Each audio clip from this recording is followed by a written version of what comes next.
And underground network keeps abused local women safe by flying under the radar. But is that handicapping the organization? And we begin tonight with a story about dozens of women who've escaped abusive relationships with the help of a little-known Spokane organization. Well, the Women's Healing and Empowering Network provides housing and counseling at 3 private homes scattered across the city. KXLY4 Chef Humphrey joins us now live. And Jeff, we understand the group is having trouble finding support.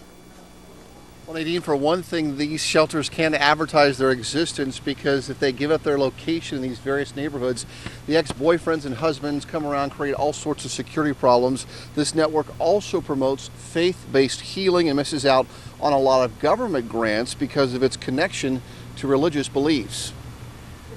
We can't show you the shelters or the faces of the clients staying here, but the Women's Healing and Empowerment Network provides safe haven for wives and girlfriends who finally realized they'd had enough. We'd been married about 1.5 years before he hit me the first time. Claire is like a lot of women who stay in abusive relationships so their children can have a father, but Claire's kids are the very reason she ultimately left. He's 6'6", and he held my daughter out like this and dropped her into the bathtub.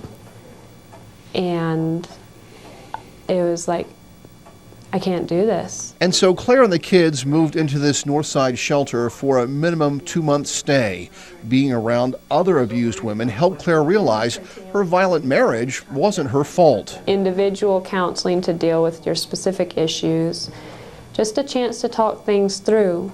And one of the parts of abuse is you're so isolated you can't talk to anyone. Dr. Mabel Dunbar is the director of the 3 healing centers here in Spokane. The licensed therapist and counselor says too many women stay in abusive relationships because of their faith. Because they feel that if they leave an abusive relationship, if they end a marriage, or if they get a divorce, then they're incurring the wrath of God.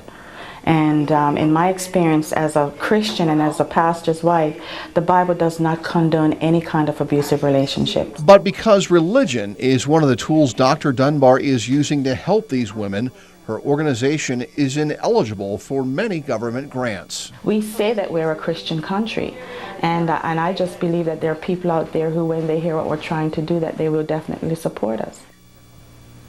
And if you'd like to know more about how you could help the Women's Healing and Empower Network, we have a link to their website on KXLY.com.